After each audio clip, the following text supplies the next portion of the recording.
कृष्णम वंदे जगत गुरुम। जय श्री कृष्ण। राधे राधे दोस्तों, आप परम सौभाग्यशाली हैं कि आपने इस चैनल को खोलकर इन जीवन यात्रा के अनमोल रत्नों को चुनने का प्रयास किया। आज इसी श्रृंखला में हम लेकर आए हैं श्रीमद् भगवद गीता के 18वें अध्याय का हिंदी अनुवाद। एकादशी की पूर्व संध्या संयोगवश और जीवन यात्रा के अनमोल रत्न आप बटोर सकते हैं तो आवश्यक रूप से बटोरें, अन्यथा आपके हाथ से निकलने ही वाले हैं। क्योंकि पूरा जीवन गुजर जाने के बाद भी आदमी इन चीज़ों को हाथ नहीं लगा पाता, क्योंकि इनसे बहुत दूर रहता है। मेरा यही निवेदन है कि आप अंत तक जरूर जाएं, और तभी जा पाएंगे जब परम पिता की आप पर असीम अनुकंपा होगी, आपके पुण्य उदय हुए होंगे। अन्यथा आप चैनल खोलकर निश्चित रूप से बंद कर ही देंगे, इसमें संशय नहीं है। तो आइए शुरुआत करते हैं। 18वां अध्याय। ओम श्री परमात्मने नमः। अर्जुन बोले, हे महाभाव, हे अंतर्यामिन, हे वासुदेव, मैं संन्यास और त्याग के तत्व को पृथक पृथक जानना चाहता हूँ। इस प्रकार अर्जुन के पूछने पर श्री कृष्ण भगवान बोले, हे अर्जुन, कितने ही पंडित जन तो काम्य कर्मों के त्याग को संन्यास कहते हैं, और कितने ही विचार कुशल पुरुष सब कर्मों के फल के त्याग को त्याग कहते हैं। तथा कई एक विद्वान ऐसे कहते हैं कि कर्म सभी दोष युक्त हैं, इसलिए त्यागने के योग्य हैं, और दूसरे विद्वान ऐसे कहते हैं कि यज्ञ दान और तपरूप कर्म त्यागने योग्य नहीं है। परंतु हे अर्जुन, उस त्याग के विषय में तू मेरे निश्चय को सुन। हे पुरुष श्रेष्ठ, वह त्याग सात्विक, राजस और तामस ऐसे तीनों प्रकार का ही कहा गया है, तथा यज्ञ दान और तपरूप कर्म त्यागने के योग्य नहीं है, किंतु वह निस्संदेह करना कर्तव्य है, क्योंकि यज्ञ दान और तप ये तीनों ही बुद्धिमान पुरुषों को पवित्र करने वाले हैं। इसलिए हे पार्थ, यह यज्ञ दान और तप रूप कर्म तथा और भी संपूर्ण श्रेष्ठ कर्म आसक्ति को और फलों को त्याग कर अवश्य करने चाहिए, ऐसा मेरा निश्चय किया हुआ उत्तम मत है। और हे अर्जुन, नियत कर्म का त्याग करना योग्य नहीं है, इसलिए मोह से उसका त्याग करना तामस त्याग कहा गया है। यदि कोई मनुष्य जो कुछ कर्म है वह सब ही दुख रूप है, ऐसे समझकर शारीरिक क्लेश के वैसे कर्मों को त्याग कर दे तो वह पुरुष उस राजस त्याग को करके भी त्याग के फल को प्राप्त नहीं होता, अर्थात उसका वह त्याग करना व्यर्थ ही होता है। हे अर्जुन, करना कर्तव्य है, ऐसे समझ कर ही जो शास्त्र विधि से नियत किया हुआ कर्तव्य कर्म आसक्ति को और फल को त्याग कर किया जाता है, वह ही सात्विक त्याग माना गया है। अर्थात कर्तव्य कर्मों को स्वरूप से न त्याग कर उनमें जो आसक्ति और फल का त्यागना है, वही सात्विक त्याग माना गया है।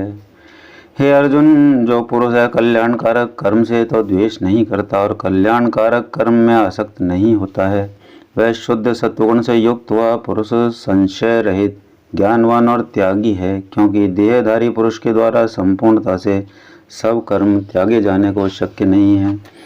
इससे जो पुरुष कर्मों के फल का त्यागी है वही त्यागी है, ऐसे कहा जाता है। सकामी पुरुषों के कर्म का ही अच्छा, बुरा और मिला हुआ ऐसे तीन प्रकार का फल मरने के पश्चात भी होता है, और त्यागी पुरुषों के कर्मों का फल किसी काल में भी नहीं होता, क्योंकि उनके द्वारा होने वाले कर्म वास्तव में कर्म नहीं है।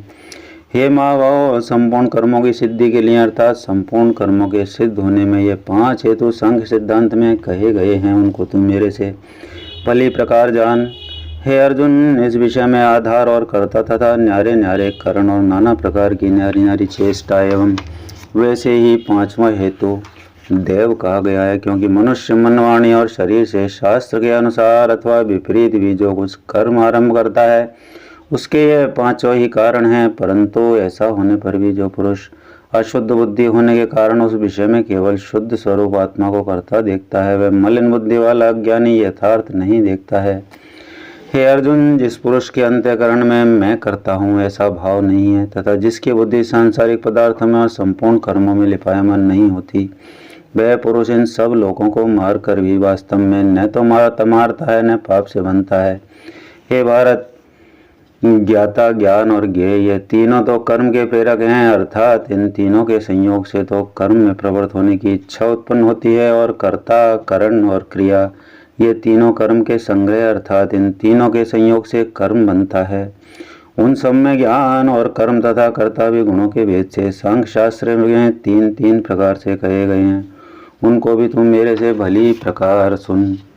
हे अर्जुन, जिस ज्ञान से मनुष्य पृथक पृथक सब भूतों में एक अविनाशी परमात्म भाव को विभाग रहित समभाव से स्थित देखता है, उस ज्ञान को तो सात्विक जान। और जो ज्ञान अर्थात जिस ज्ञान के द्वारा मनुष्य संपूर्ण भूतों में भिन्न भिन्न प्रकार के अनेक भावों को न्यारा न्यारा करके जानता है, उस ज्ञान को तो राजस जान। और जो ज्ञान एक कार्य रूप शरीर में ही संपूर्णता के सदस्य आसक्त है, अर्थात जिस विपरीत ज्ञान के द्वारा मनुष्य एक क्षण भंग और नाशवान शरीर को ही आत्मा मानकर उसमें सर्वस्व की भांति आसक्त रहता है, तथा जो बिना युक्ति वाला तत्वार्थ से रहित और तुच्छ है, वह ज्ञान तामस कहा गया है।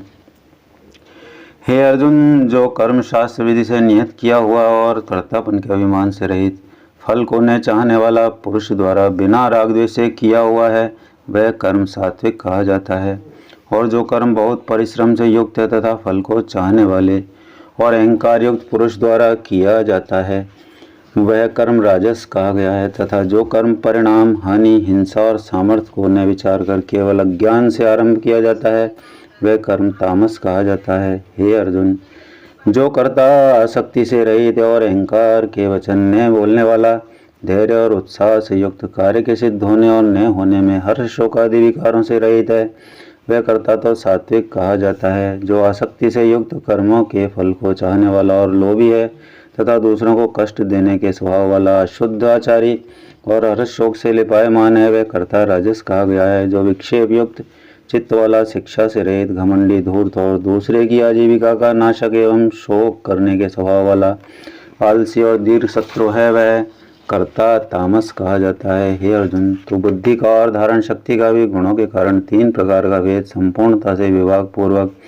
मेरे से कहा हुआ सुन। हे पार्थ, प्रवृत्ति मार्ग और निवृत्ति मार्ग को तथा कर्तव्य और अकर्तव्य को एवं भय और अभय को तथा बंधन और मोक्ष को जो जिस बुद्धि तत्व से जानती है, वह बुद्धि तो सात्विक ही है। हे पार्थ, जिस बुद्धि के द्वारा मनुष्य धर्म और अधर्म तथा कर्तव्य और अकर्तव्य को यथार्थ नहीं जानता, वह बुद्धि राजसी है। और हे अर्जुन, जो तमोगुण से आवृत हुई बुद्धि अधर्म को धर्म ऐसा मानती है तथा और भी संपूर्ण अर्थों को विपरीत ही मानती है, वह बुद्धि तामसी है।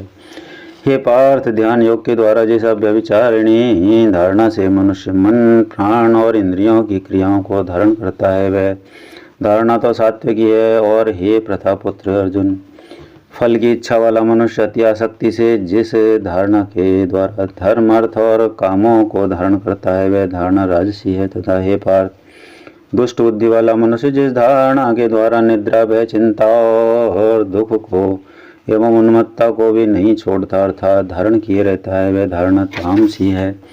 हे अर्जुन, अब सुख भी तो 3 प्रकार का मेरे से सुन। हे वरश्रेष्ठ, जिस सुख में साधक पुरुष भजन, ध्यान और सेवादि के अभ्यास से रमण करता और दुखों के अंत को प्राप्त होता है, वह सुख प्रथम साधन के आरंभ में यद्यपि विष के सदस्य भासता है, परंतु परिणाम में अमृत के तुल्य है। इसलिए जो भगवत विषयक बुद्धि के प्रसाद से उत्पन्न हुआ सुख है, वह सात्विक कहा गया है। जो सुख विषय और इंद्रियों के संयोग से होता है, वह यद्यपि भोग काल में अमृत के सदस्य भासता है, परंतु परिणाम में विष के सदस्य है, इसलिए वह सुख राजस कहा गया है। तथा जो सुख भोग काल में और परिणाम में भी आत्मा को मोहने वाला है, वह निद्रा, आलस्य और प्रमाद से उत्पन्न हुआ सुख तामस कहा गया है। और हे अर्जुन, पृथ्वी में या स्वर्ग में अथवा देवताओं में ऐसा वह कोई प्राणी नहीं है जो इन प्रकृति से उत्पन्न हुए तीनों गुणों से रहित हो, क्योंकि यावन मात्र सर्व जगत त्रिगुणमयी माया का ही विकार है।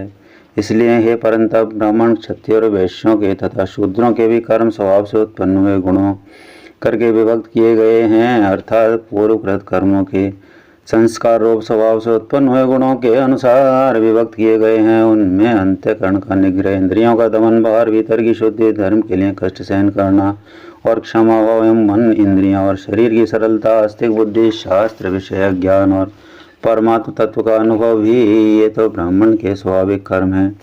शूरवीरता, तेज धैर्य, चतुरता और युद्ध में भी न भागने का स्वभाव एवं दान और स्वाभाविक स्वामी भाव अर्थात निस्वार्थ भाव से सबका हित सोचकर शास्त्राज्ञानुसार शासन द्वारा प्रेम के सहित पुत्र तुल्य प्रजा को पालन करने का भाव, ये सब क्षत्रिय के स्वाभाविक कर्म हैं। खेती, गोपालन और क्रय विक्रय रूप सत्य व्यवहार ये वैश्य के स्वाभाविक कर्म है। और सब वर्णों की सेवा करना यह शूद्र का भी स्वाभाविक कर्म है। एवं इस अपने अपने स्वाभाविक कर्म में लगा हुआ मनुष्य भगवत प्राप्ति रूप परम सिद्धि को प्राप्त होता है।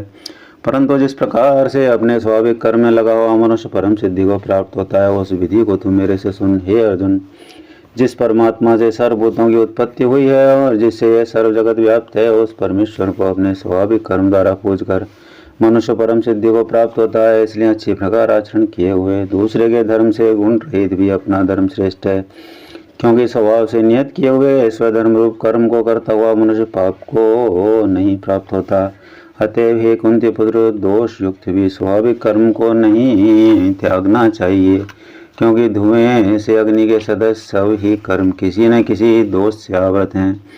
हे अर्जुन, सर्वत्र आसक्ति रहित, बुद्धि वाला, स्पृहा रहित और जीते हुए अंतःकरण वाला पुरुष सांख्य योग के द्वारा भी परम नैष्कर्म्य सिद्धि को प्राप्त होता है, अर्थात क्रिया रहित शुद्ध सच्चिदानंद घन परमात्मा भी प्राप्ति रूप परम सिद्धि को प्राप्त होता है। इसलिए हे कुंती पुत्र, अंतःकरण की शुद्धि रूप सिद्धि को प्राप्त हुआ पुरुष जैसे सांख्य योग के द्वारा सच्चिदानंद घन ब्रह्म को प्राप्त होता है, तथा जो तत्व ज्ञान की परानिष्ठा है उसको भी तुम मेरे से संक्षेप में जान। हे अर्जुन, विशुद्ध बुद्धि से युक्त, एकांत और शुद्ध देश का सेवन करने वाला तथा मिताहारी, जीते हुए मन वाणी शरीर वाला और दृढ़ वैराग्य को भली प्रकार प्राप्त हुआ पुरुष निरंतर ध्यान योग के परायण हुआ, सात्विक धारणा से अंतःकरण को वश में करके तथा शाब्दिक विषयों को त्याग कर और राग द्वेषों को नष्ट करके तथा अहंकार, बल, घमंड, काम, क्रोध और संग्रह को त्याग कर ममता रहित और शांत अंतःकरण हुआ सच्चिदानंद घन ब्रह्म एक ही भाव होने के लिए योग्य होता है। फिर वह सच्चिदानंद घन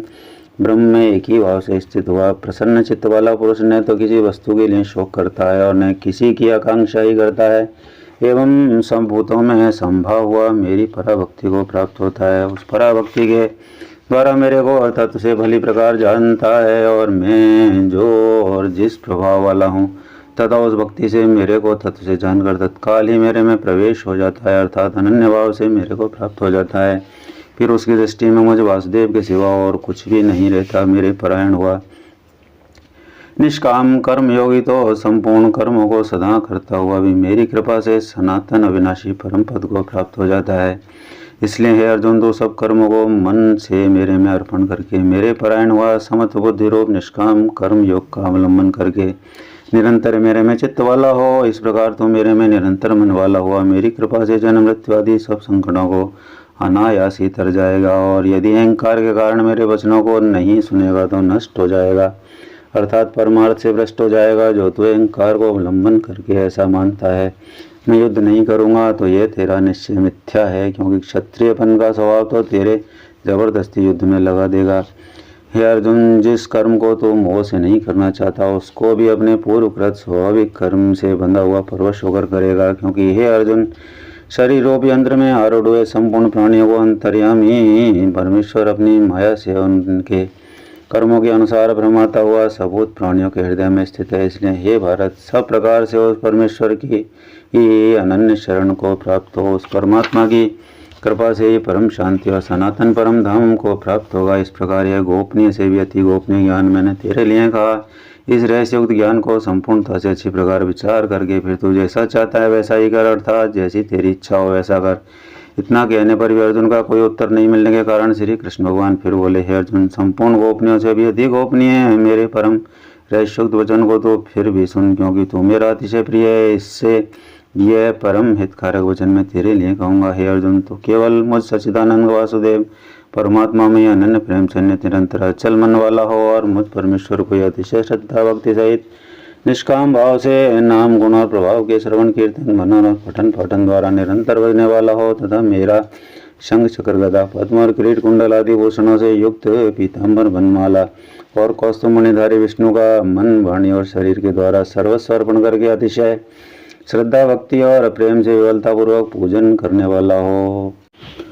और मुझे सर्वशक्तिमान विभूति बल ऐश्वर्य माधुर्य गंभीरता उदारता वात्सल्य स्वरता आदि गुणों से संपन्न सबके आश्रय रूप वासुदेव को विनय भावपूर्वक भक्ति सहित साष्टांग दंडवत प्रणाम कर। ऐसा करने से तो मेरे को ही प्राप्त होगा। ये मैं तेरे लिए सत्य प्रतिज्ञा करता हूँ, क्योंकि तू मेरा अत्यंत प्रिय सखा है। इसलिए सर्वधर्मों को अर्थात संपूर्ण कर्मों के आश्रय को त्याग कर केवल एक मुझ सच्चिदानंद घन वासुदेव परमात्मा की अनन्य शरण को प्राप्त हो। मैं तेरे को संपूर्ण पापों से मुक्त कर दूंगा, तो शोक मत कर। हे अर्जुन, इस प्रकार तेरे हित के लिए कहे हुए इस गीता रूप परम रहस्य को किसी काल में भी न तो तप रहित मनुष्य के प्रति कहना चाहिए और न भक्ति रहित के प्रति तथा न बिना सुनने की इच्छा वाले के ही प्रति कहना चाहिए, एवं जो मेरी निंदा करता हो उसके प्रति भी नहीं कहना चाहिए। परंतु जिनमें यह सब दोष नहीं हो ऐसे भक्तों के प्रति प्रेम पूर्वक उत्साह के सहित कहना चाहिए, क्योंकि जो पुरुष मेरे में परम प्रेम करके इस परम रहस्योक्त गीता शास्त्र को मेरे भक्तों में कहेगा अर्थात निष्काम भाव से प्रेम पूर्वक मेरे भक्तों को पढ़ावेगा या अर्थ की व्याख्या द्वारा इसका प्रचार करेगा, मैं निसंदेह मेरे को ही प्राप्त होगा। और न तो इससे बढ़कर मेरा अतिशय प्रिय कार्य करने वाला मनुष्य में कोई है और न उससे बढ़कर मेरा अत्यंत प्यारा पृथ्वी में दूसरा कोई होएगा। तथा हे अर्जुन, जो पुरुष धर्म है हम दोनों के संवाद रूप गीता शास्त्र को पढ़ेगा अर्थात नित्य पाठ करेगा, उसके द्वारा मैं ज्ञान यज्ञ से पूजित होऊंगा, ऐसा मेरा मत है। जो पुरुष श्रद्धा युक्त और दोष दृष्टि से रहित हुआ इस गीता शास्त्र का श्रवण मात्र भी करेगा, वह भी पापों से मुक्त हुआ उत्तम कर्म करने वालों के श्रेष्ठ लोगों को प्राप्त होगा। इस प्रकार गीता का रहस्य कहकर भगवान श्री कृष्णचंद्र आनंद कंद ने अर्जुन से पूछा, हे पार्थ, क्या यह मेरा वचन तेने एकाग्रचित से श्रवण किया? और हे धनंजय, क्या तेरा ज्ञान से उत्पन्न हुआ मोह नष्ट हुआ? इस प्रकार भगवान के पूछने पर अर्जुन बोले, हे अच्युत, आपकी कृपा से मेरा मोह नष्ट हो गया है और मुझे स्मृति प्राप्त हुई है, इसलिए मैं संशय रहित हुआ स्थित हूँ और आपकी आज्ञा का पालन करूँगा। इसके उपरांत संजय बोले, हे राजन, इस प्रकार मैंने श्री वासुदेव के और महात्मा अर्जुन के इस अद्भुत रहस्य युक्त और रोमांचकारक संवाद को सुना, कैसे कि श्री व्यास जी की कृपा से दिव्य दृष्टि द्वारा मैंने इस परम रहस्योक्त गोपनीय योग को साक्षात कहते हुए स्वयं योगेश्वर श्री कृष्ण भगवान से सुना है। इसलिए हे राजन, श्री कृष्ण भगवान और अर्जुन के इस रहस्योक्त कल्याणकारक और अद्भुत संवाद को पुनः पुनः स्मरण करके मैं बार बार हर्षित होता हूँ। तथा हे राजन, श्री हरि के उस अति अद्भुत रूप को भी पुनः पुनः स्मरण करके मेरे चित्त में महान आश्चर्य होता है और मैं बारंबार हर्षित होता हूँ। हे राजन, विशेष क्या कहूँ, यहाँ योगेश्वर श्री कृष्ण भगवान है और जहाँ गांडीव धनुषधारी अर्जुन है, वहीं पर श्री विजय विभूति और अचल नीति है, ऐसा मेरा मत है। इति श्रीमद्भगवद्गीतासोपनिषत्सु ब्रह्म विद्यायां योग शास्त्रे अष्टादश अध्याय संपूर्ण। बोलो वासुदेव भगवान की जय। श्री कृष्णं समर्पयामि। श्री कृष्ण गोविंद हरे मुरारे, हे नाथ नारायण वासुदेवा। श्री कृष्ण गोविंद हरे मुरारे, हे नाथ नारायण वासुदेवा। श्री कृष्ण गोविंद हरे मुरारे, हे नाथ नारायण वासुदेवा। कृष्णं समर्पयामि नमः। मित्रों, दोस्तों, साथियों, बुजुर्गों, माताओं, बहनों, यहाँ तक पहुँचकर सुन रहा हर वह पुण्यवान व्यक्ति श्रद्धा और नमन का पात्र है, क्योंकि सद्बुद्धि जब तक परमात्मा नहीं देगा तब तक हम इन चीज़ों को न देख न सुन पाएंगे। एकादशी की पूर्व संध्या पर श्रीमद् भागवत गीता का हिंदी अनुवाद 18वां अध्याय पूर्ण हुआ। अगले वीडियो में आप लोगों से बहुत जल्दी मुलाकात करेंगे। तब तक के लिए नमस्कार, धन्यवाद।